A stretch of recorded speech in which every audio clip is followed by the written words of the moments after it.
everybody, it's Geeta again. It's 3 o'clock, so time for my post. And today I'm going to talk about is anybody there? First, let's see whether there's anybody there. If there's anybody there, can you please let me know?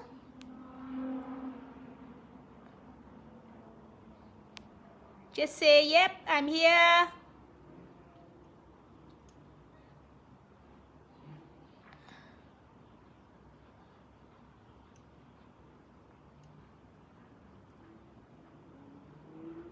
I'm not sure whether I'm live. Sorry, that's not what I wanted.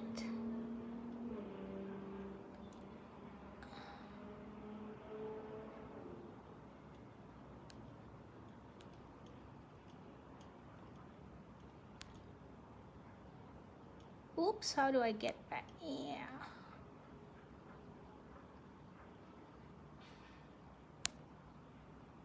Wait a minute. Go back. Okay, that's how you go back.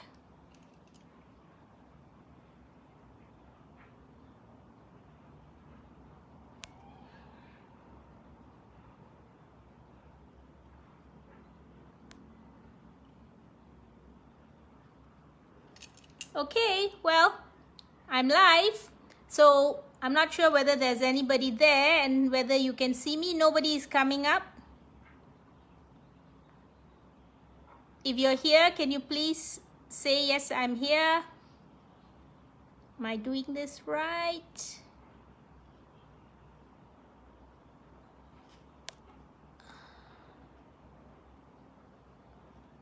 Okay, I'm going to start it again, okay? Just give me 1 minute.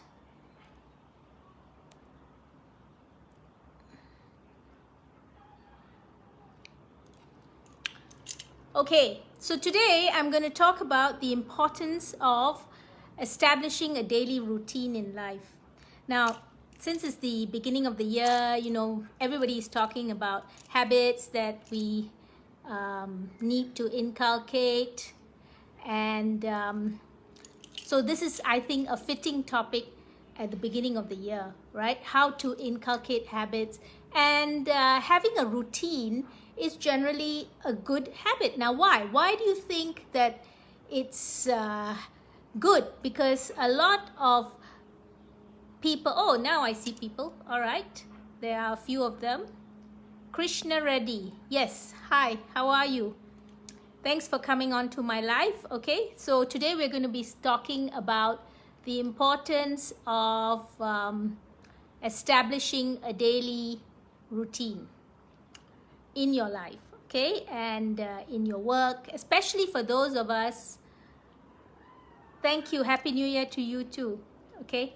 So the importance of having a routine is immense when you are especially if you're a working person and you have loads of things to do, right?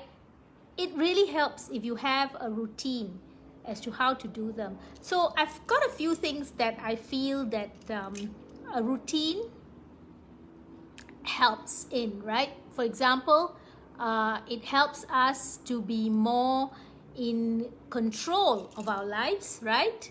Of everything actually, right? It helps us also to cope with change, right? Now this we actually saw a lot in the last couple of months when COVID took hold, you know, and many people were starting to stay at home. You know, they needed to cope with the change of it all and still to carry on with work, right?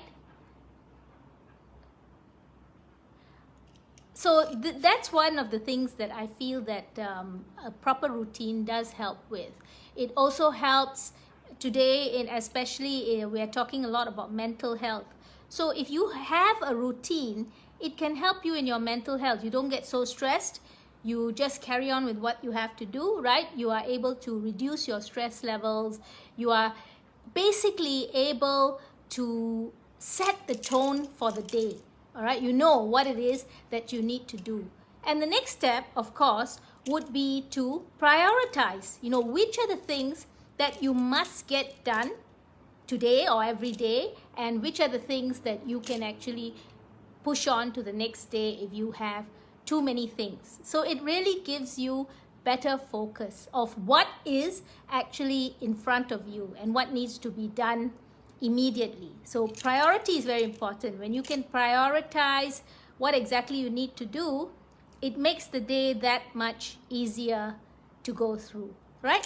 Let's take the simplest analogy of babies, right? You know that babies from such a young age, they already have a routine, right? Why is it that they know when they're supposed to be fed, they know when they are supposed to be changed? All these kind of things creates a routine. And why is it, what does it do for the baby?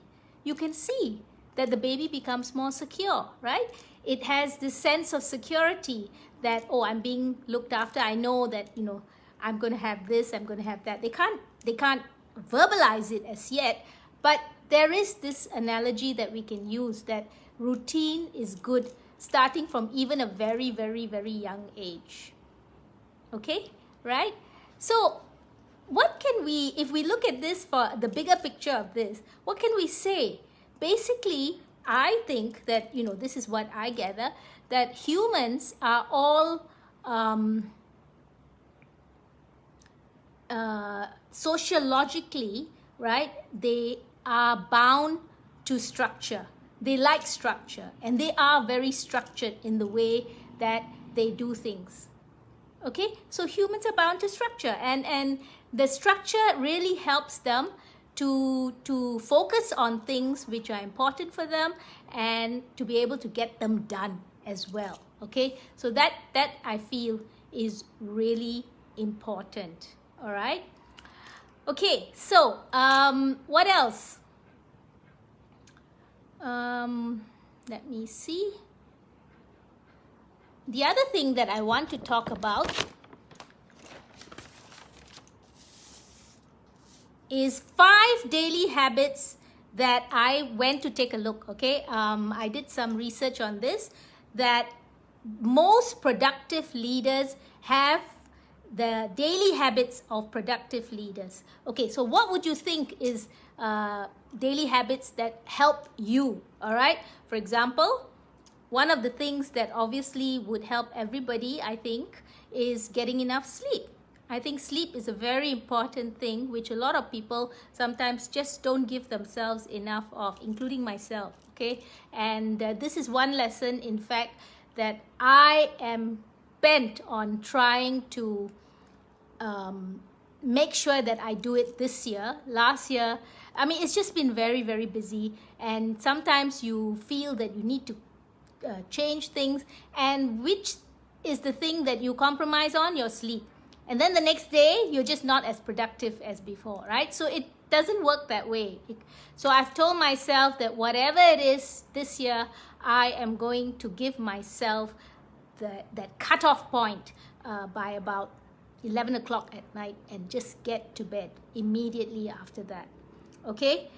The other thing, of course, that most of these leaders said is that they rise very early. Of course, if you have so many things to do, you don't want to spend the bulk of your day in bed, right? You have to rise very early, get a good start, and especially if you're one of those, and I think most people rise early because they say that, you know, they want to start their exercise very early in the day, and then it gives them more time to do the other things that is important to them. Okay, so for me, I can't exercise first thing because of the fact that I like, when I get up in the morning, the first thing I like to do is meditate. All right, and although, you know, in the past couple of months, I must say that I have not been meditating as early as I used to start before at 5:30 in the morning, and now I can't get up at 5:30 because of the fact that the night before I slept so late, right? So I get up a bit later, by about 7. But the first thing I want to do is to really meditate, because I need that quiet and that peace when I'm meditating, because it really makes me feel much more connected to the divine, to the universe, or whatever it is. It's just, you know, I've gotten used to that momentum of meditating the first thing in the day.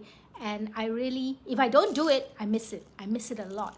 So I really like the idea of being able to meditate first thing in the day. Okay, so my exercise gets pushed to the next level, right? And that's later when I'm taking my dog out for a walk as well at the same time.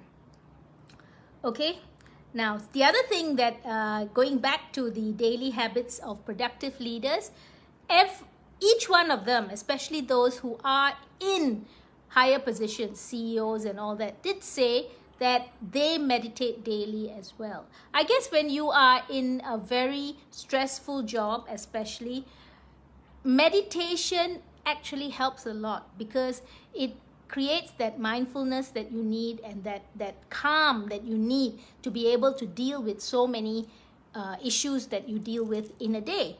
All right, so the people who say that, oh, I don't have time to meditate, I think it's a reverse argument. It's a chicken and egg argument, because when you are able to meditate, you actually are able to deal with all those things so much better, and you create more time for yourself in doing everything. Okay, so I think for that you need to actually test it out, and then you'll see that that is true. All right, next thing is you need to have some sort of workout, which we already said. Everybody needs that 15 to at least 20 minutes of movement, whether it is in front and for a walk. Even if you just go for a basic walk, it's great. You just need that movement, right? And today, because of COVID, a lot of the times we just move in front of the TV or the camera, or we do Zoom classes. Even that is good, because at least you're giving yourself that movement. Okay, the other thing that is also important is for those of you who are really workaholics, right, is to take breaks to re-energize. All right, that is really important. You know, I never used to do that. Okay, and I used to really then feel so tired at the end of the day. But now what I do is that I actually take breaks in between.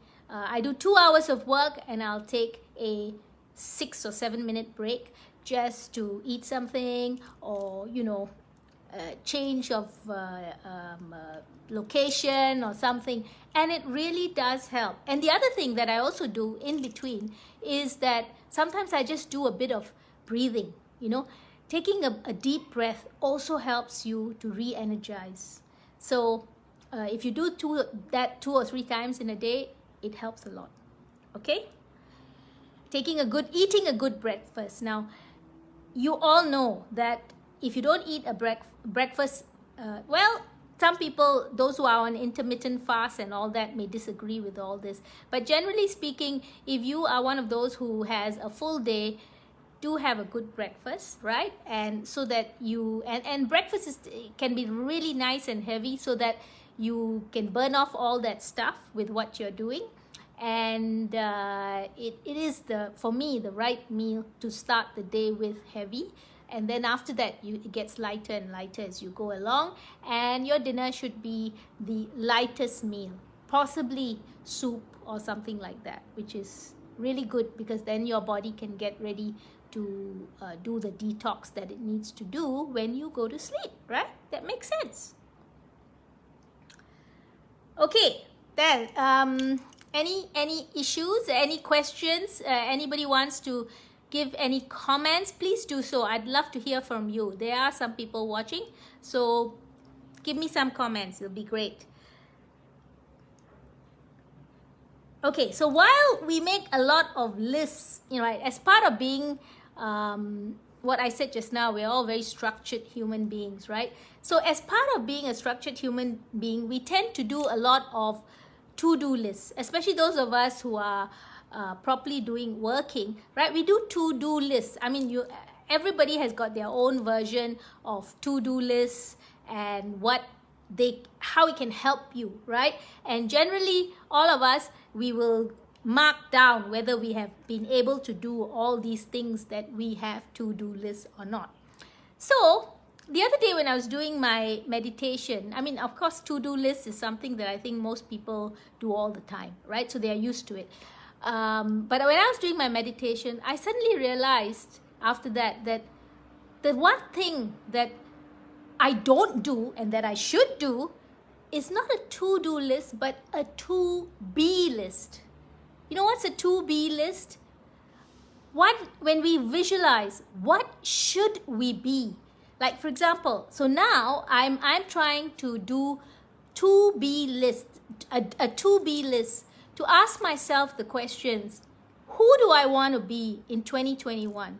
Who do I want to be? What are the qualities that I want to have going on? Okay, what are the qualities? Do I want to be compassionate? Do I want to be kind? Do I want to be helpful? And the next question is, how am I going to do and become all these things? So these are intentions that you can set for yourself. Okay, and of course, best if you can visualize all that, right? Once you visualize it, you're actually making it happen. You're actually insisting or telling the universe that you want it to happen, that this is what you see yourself as. Remember what I mean, you've I'm sure read things about, you know, how you create your own reality. So this is how you do it. You start envisioning whatever it is that is going to help you. So I thought that was really something different, right? We talk about to-do lists, but we have never talked about a to-be list. And in order to create that, to become that, to embody that, yes, that's the right word I want, we need to actually have, well, a lot of people journal, right? But for those of us who, if you don't feel that you want to journal, so why don't we just write a personal mission statement? It'll be like a mission statement, yes. Sorry, not mission, vision statement, vision, what we envision ourselves to be, right? So you need to ask yourself a lot of questions as well, right? What do I want to achieve? And how am I going to achieve it? So that will then bring you to the place of asking yourself, how do I get this going? You know, what kind of person would do all these kind of things? Okay, so there are a few ways of doing it, and what I want to just do is plant that seed in you. Plant that seed of, you know, rather than to do, to be. Who am I going to be in 2021? So if you have some ideas, please share them with me and engage with me. I'd love to hear them, okay? Because I think that we can all help each other a lot when it comes to things like this. All right, so the other idea now that I got, since I'm doing so many more videos and lives and all this kind of thing, is that why don't you make a video now with cell phones and everything? You can do a selfie, right? A selfie video where you are talking to yourself about exactly what you see yourself as in 2021. Now, there's nothing, I mean, it may be a bit awkward, but there's nothing as powerful as talking to yourself, because you almost feel like that person, you're having a conversation with yourself, and you know that the best conversations are those that you have with your mirror, right? You're telling yourself, you know, that I want to do this, I'm going to do this, right? And it's very powerful, very, very powerful. Okay, so that's all I have to say for today. I think it's nice, short and sweet. So take a good look. So do that selfie if possible, right? And try it. Nobody else has to look at it. It's only you and yourself, right? It's like taking a good look at the mirror and having that person talk back to you. Really quite powerful, I would say, in getting to know yourself, and you know, when you start making realizations about yourself and things, it's really good. You know, I found it a very productive exercise. And of course, I have not shared it with anyone except myself. So that's the advantage. You don't need to go live and share it with people. You're not me, right? So you don't have to do that. Okay, right. Okay, so have a good the rest of the day. Have a good rest of the day. And I wanted to tell you that tomorrow I will be talking about the 9 healthy habits that I have. Now, I actually posted this I think it's about 2 weeks ago on Facebook, on my Facebook, and I put down 9 healthy habits which you can start to inculcate. So tomorrow I'm going to delve more into that, right? It's going to be like a more detailed version of that. When I posted it, it was more a visual, okay? And now I actually want to give you ideas about how to do that and what's the benefits of doing all these things, right? So that's going to be more going into substantive stuff, all right? And hopefully the day after, I am going to do a bit of a cooking demo of something that's very healthy. Haven't quite figured it out yet what it is, which one I'm going to do, but I'm sure I will be able to tell you by tomorrow, I think. All right, so everybody have a great day, and if you have any comments, you can put it on my Facebook page. And for those of you who have not seen, I have already posted my first video. I mean, after the launch, that is. There were other videos, but a vegan video on my chocolate peanut butter bars. So please go and take a look at my YouTube channel and do what I said, which is like and subscribe so that we can get more videos coming faster. Okay? Love you all. Bye. See you tomorrow. Take care.